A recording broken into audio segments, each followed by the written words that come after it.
Bonjour à tous et bienvenue sur cette nouvelle vidéo qui nous apprend à programmer en Java. Donc la fois dernière, nous avons téléchargé et installé le programme NetBeans qui va nous permettre donc de programmer en Java. Nous avons également vu comment ajouter la classe clavier que nous utiliserons fréquemment lors de nos différents projets. Bien, et commençons donc tout de suite en ouvrant le programme comme ceci. Voilà.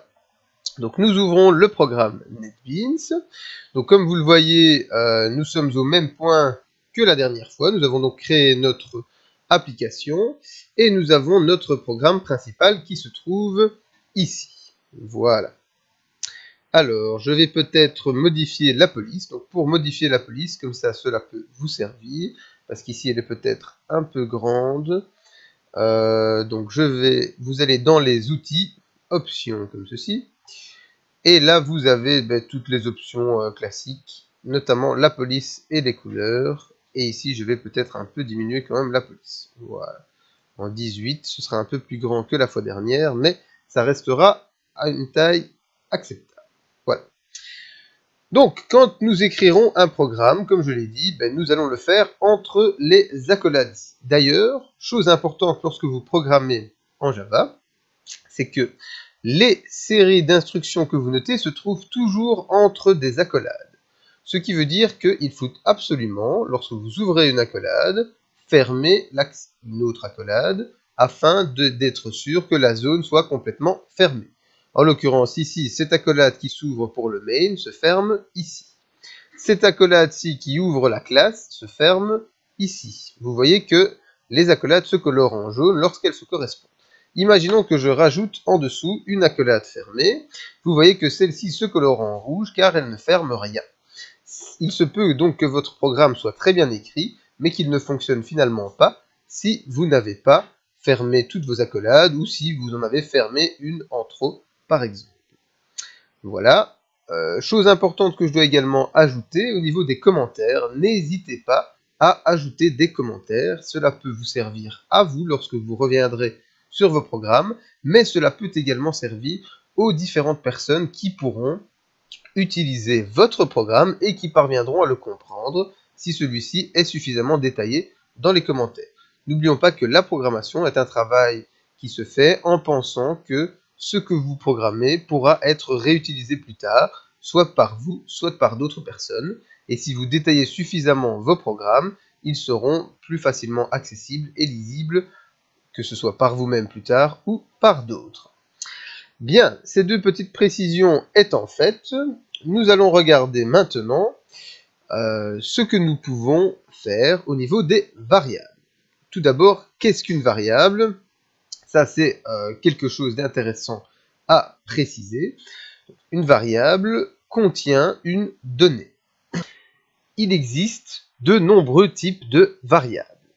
Comme vous pouvez le voir ici, donc, c'est-à-dire des variables de type entier, et nous pouvons utiliser pour les types entiers, eh bien, int, qui est le plus classique, le plus utilisé pour définir une variable de type entier, mais vous pouvez également utiliser byte, ou bien short, ou bien long, qui varie en quel sens. Chacun de ces types servira pour définir un entier, mais la taille en mémoire sera différente. Donc, comme nous en sommes au début de la programmation, utilisez simplement int, mais retenez que lorsque vous voudrez faire de la programmation d'un niveau évolué, et que vous ne voudrez pas utiliser trop de mémoire par rapport à ce dont vous avez besoin, vous pourrez utiliser différents types de variables. Nous avons également les variables de type char, qui contiennent un caractère, tout simplement.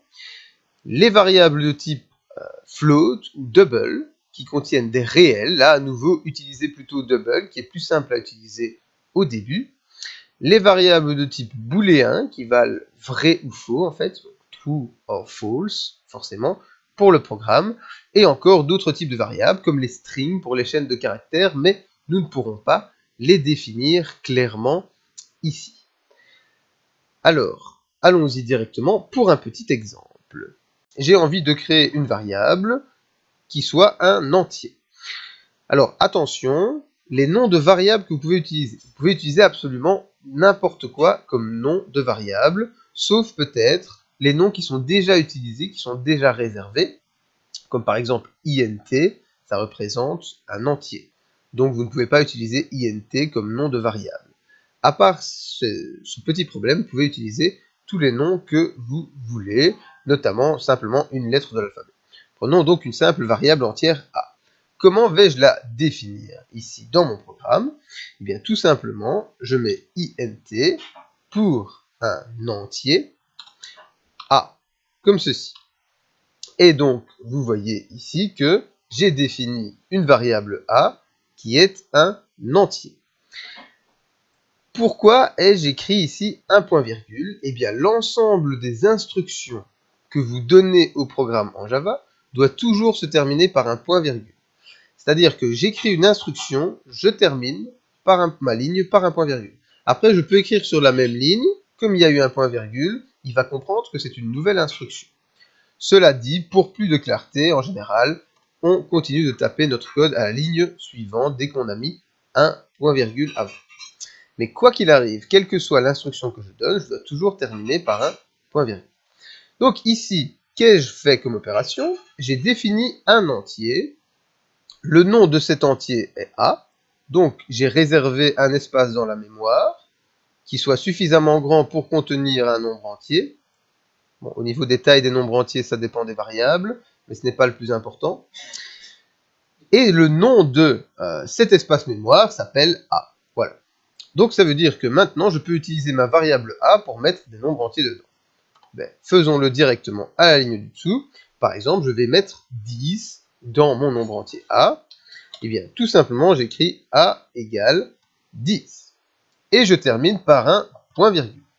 Et donc maintenant, j'ai mis le nombre 10, dans ma variable A.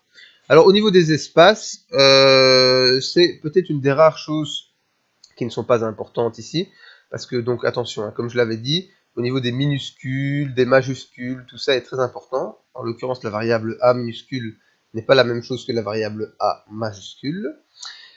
Mais au niveau des espaces, à part certaines règles, par exemple celle-ci, si on est obligé de mettre un espace, eh bien je ne suis pas obligé d'en mettre en particulier. Par exemple, je peux écrire simplement A égale 10 et c'est tout à fait correct. Donc si je mets des espaces, c'est simplement pour plus de clarté. Voilà.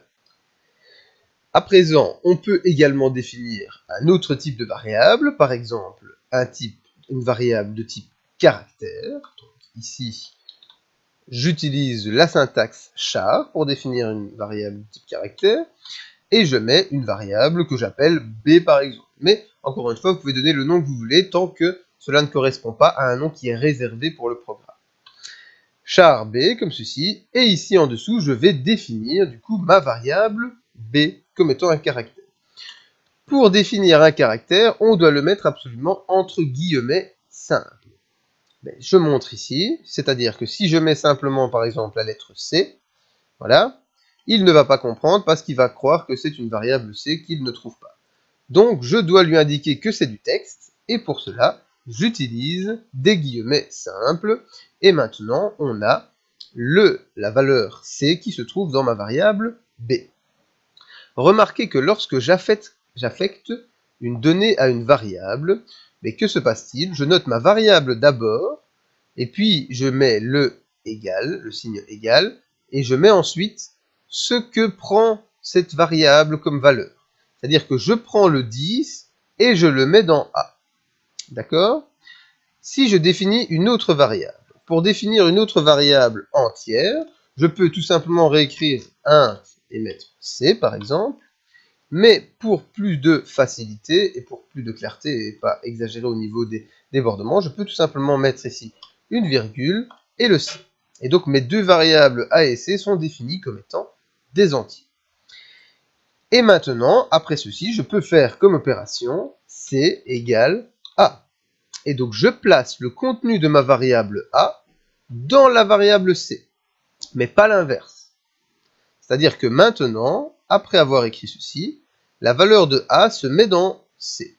Et donc le 10 qui se trouvait dans A se met également dans C, et mes deux variables sont égales à 10. attention du coup aux problèmes qui peuvent en découler. Je peux définir une quatrième variable, une d, voilà.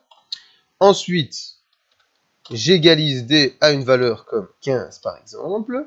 Et donc maintenant, attention, si j'écris c égale d, que va valoir c et que va valoir d? Je vous laisse mettre la vidéo sur pause pour y réfléchir quelques secondes. Et maintenant, je donne la réponse.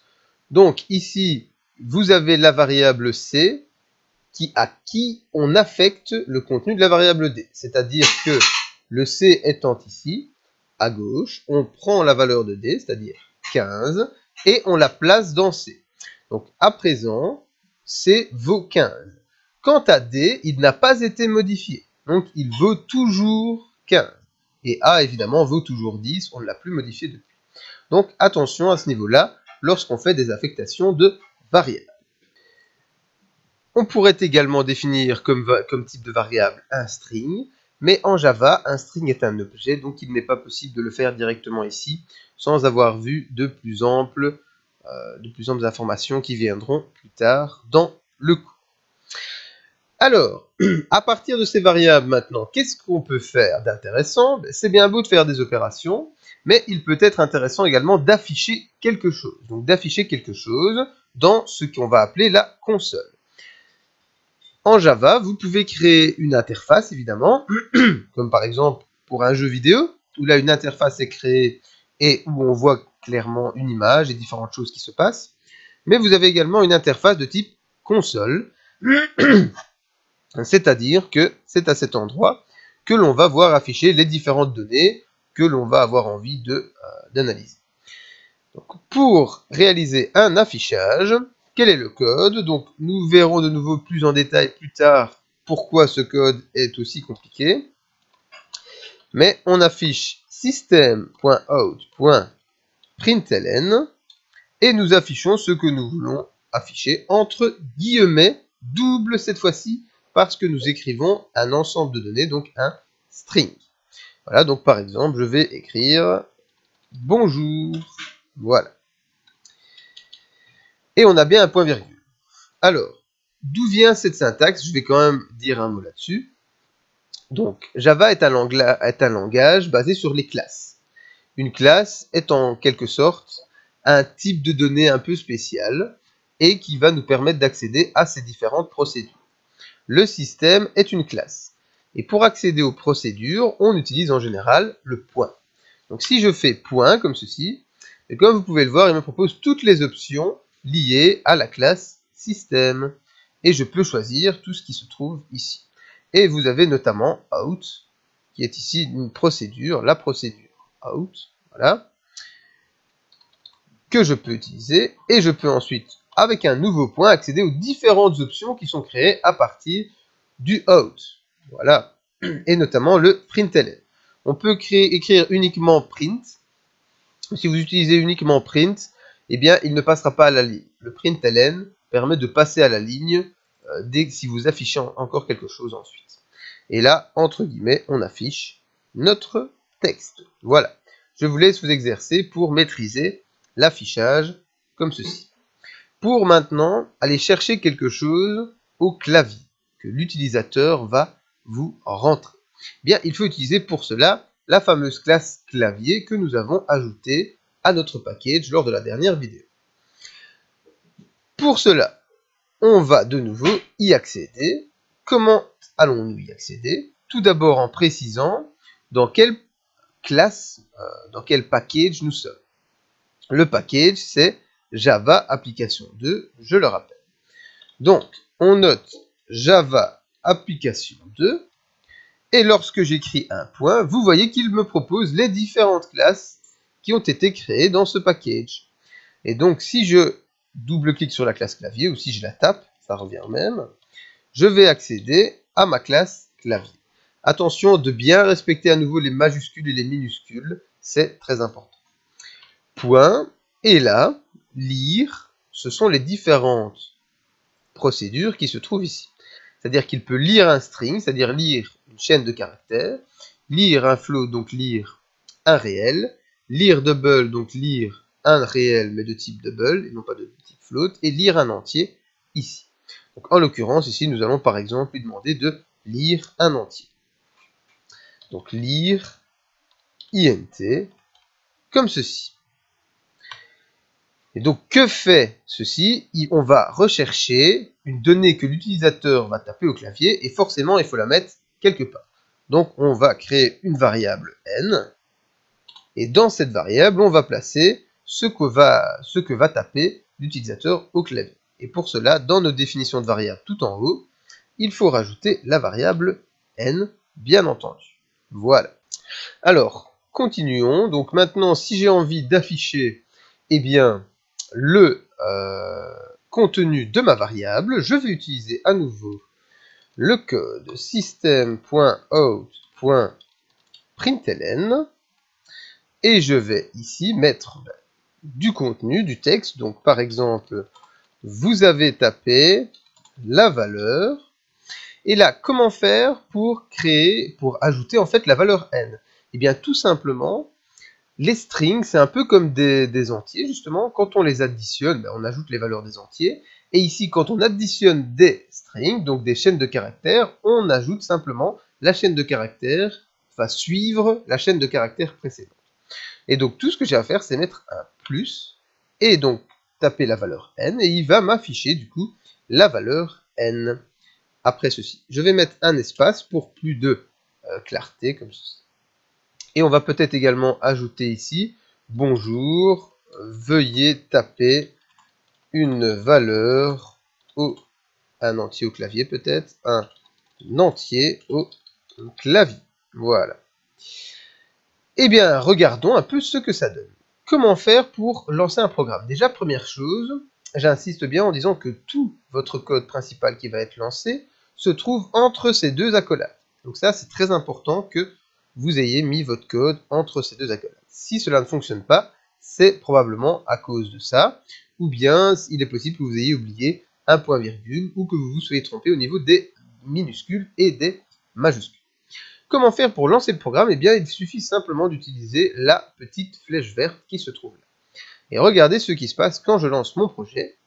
Eh bien, j'ai la console qui va s'ouvrir. Donc ici, il me dit qu'il est en train de fonctionner. La console, ici en dessous, s'ouvre. Et vous voyez qu'il m'affiche « Bonjour, veuillez taper un entier au clavier ».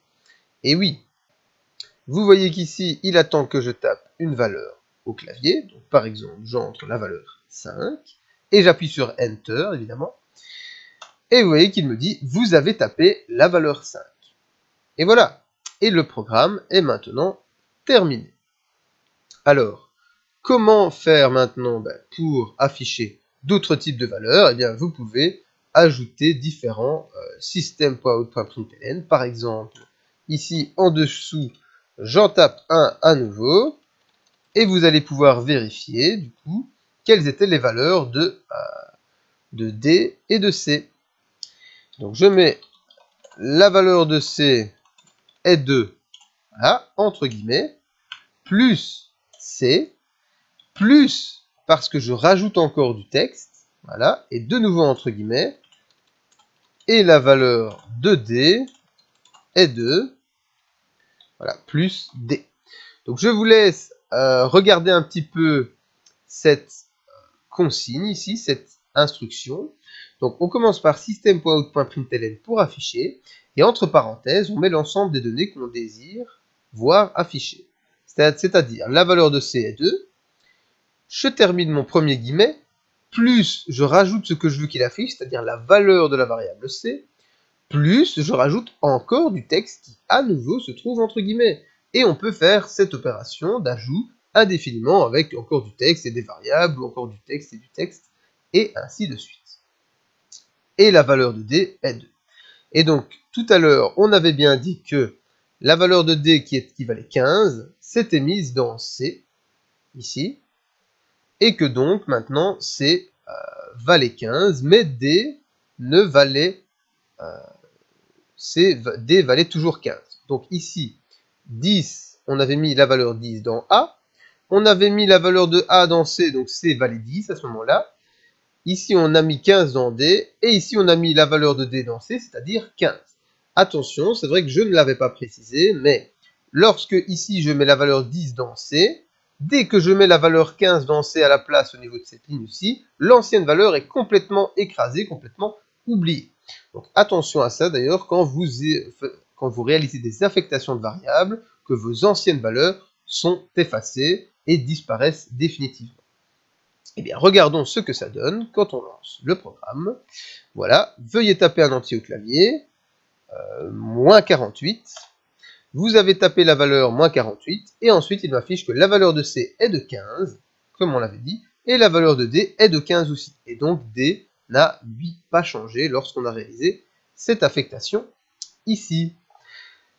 Et voilà, c'est terminé pour aujourd'hui. La prochaine vidéo traitera des opérations. D'ici là, portez-vous bien et travaillez bien votre Java, faites des tests, cela vous aidera pour l'avenir. À bientôt.